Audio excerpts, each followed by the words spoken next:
Donald Trump's timeline for a deal with Iran has reached a mythical status. It has a worse track record than weather forecasts. On Monday, the U.S. president said the U.S. will claim victory over Iran in 2 weeks. He said peace talks are going very well. Well, someone needs to tell Mr. President that peace and bombs don't come in the same combo pack. Because hours after Trump sold the trailer of diplomacy, Washington bombed Iran. U.S. forces carried out what it called proportional strikes against Iran on Tuesday. This was in response to Tehran shooting down an American Apache helicopter. The day before, U.S. forces branded the strikes as self-defense, and Trump was happy about it. He told ABC News that this is in response to what Iran did, and that the Islamic Republic should be dealt with a very powerful revenge. Several blasts were heard on Iran's southern coast, near the Strait of Hormuz, as the U.S. military announced the attacks. Blasts rang out in locations of Hormozgan province, including on Qashm Island, Bandar Abbas, and along the coast near the Strait of Hormuz.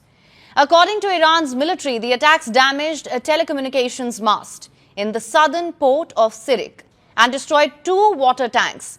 Thousands of Iranians have lost access to drinking water after the attacks. Late Tuesday, the U.S. military announced a cessation of the strikes. But by then, Iran was furious. Today, Foreign Minister Abbas Araghchi warned that Tehran will not leave attacks or threats unanswered. Soon after, Iran started attacking America's allies in the Gulf. Tehran claimed to have struck a U.S. base in Bahrain and 4 targets in Jordan.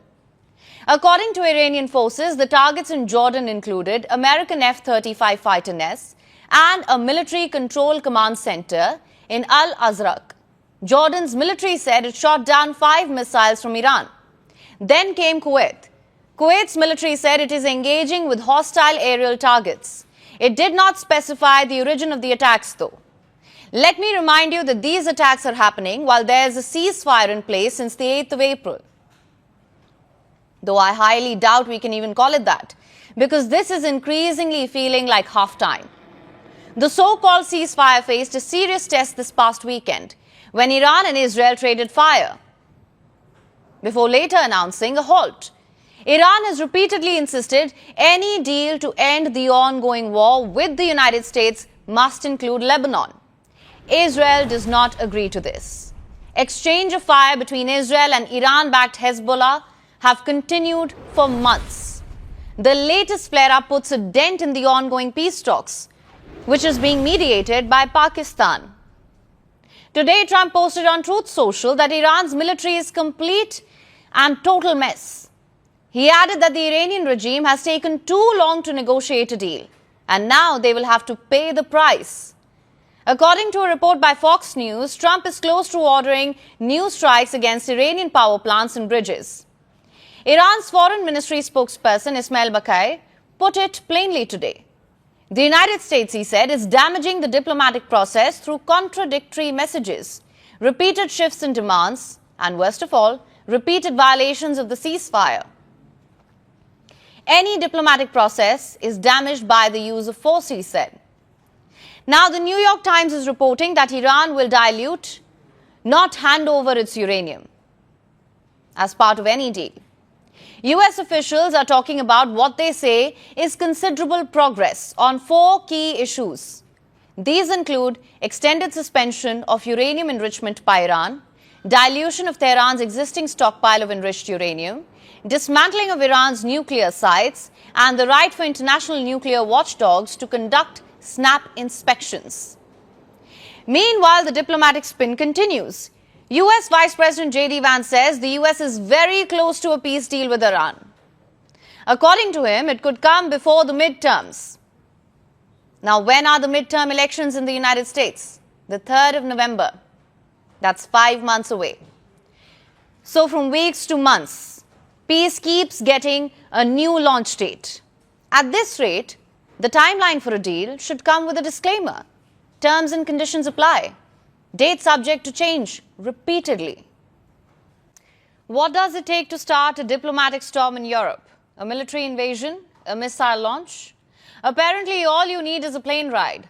On Monday, aircraft carrying Europe's defense ministers to Cyprus reportedly came under the watchful gaze of Turkish fighter jets.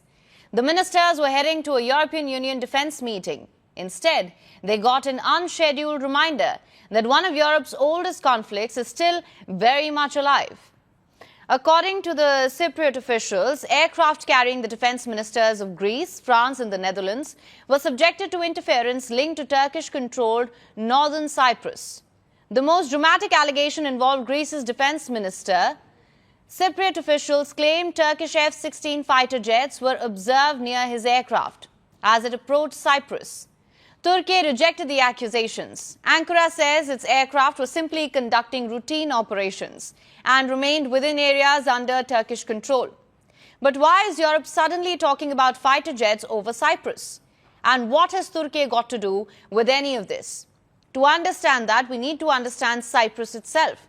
Think of Cyprus as a house shared by two families. One family is Greek Cypriot, the other is Turkish Cypriot.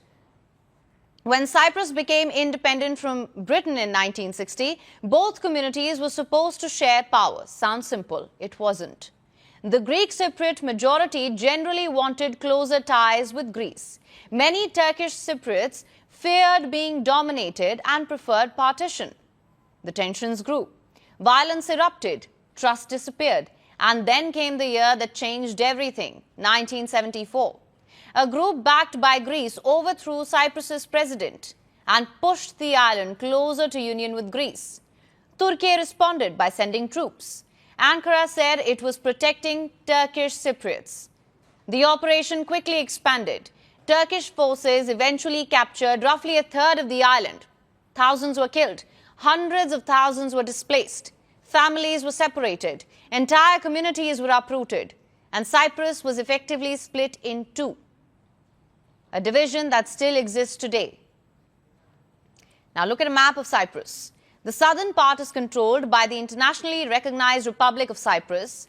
The northern part is controlled by the self-declared Turkish Republic of Northern Cyprus.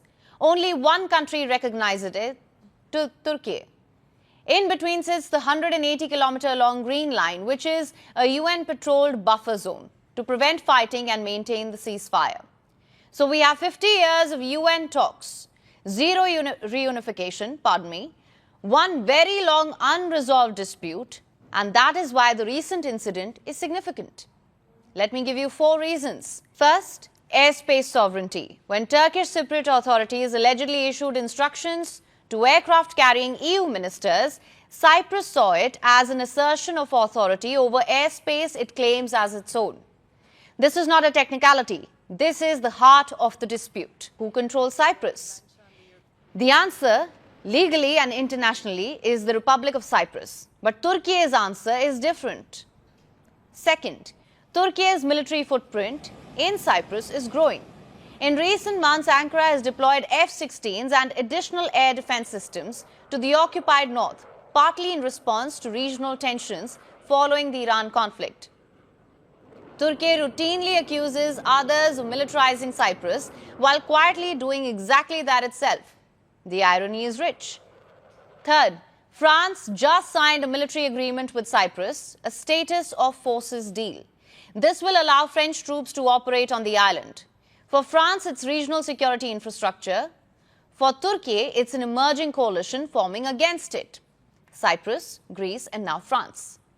Turkish President Recep Tayyip Erdogan today warned that any developments harming northern Cyprus would not go unanswered. And finally, NATO is watching itself implode in slow motion.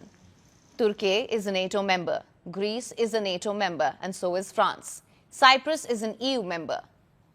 So what we have here is a NATO member allegedly harassing the aircraft of NATO allies flying to an EU security meeting. That's a fault line. So why should the world care? This is the thing about frozen conflicts. People call them frozen because they've stopped making the news, because the world moved on, because there are newer crises to worry about. But frozen does not mean resolved. It means dormant. And this week, at 30,000 feet over the eastern Mediterranean, the Cyprus conflict reminded the world that it is very much still alive, still contested, still dangerous. And now, directly in Europe's flight path. The world moves fast. Power shifts, unexpected developments, changing alliances. Every day brings a new headline. But headlines are only the beginning. Because behind every story, there is context. There are consequences and there are questions worth asking. Find the answers, understand the story, take on the world. This is Himkor Saroya for First Post Vantage.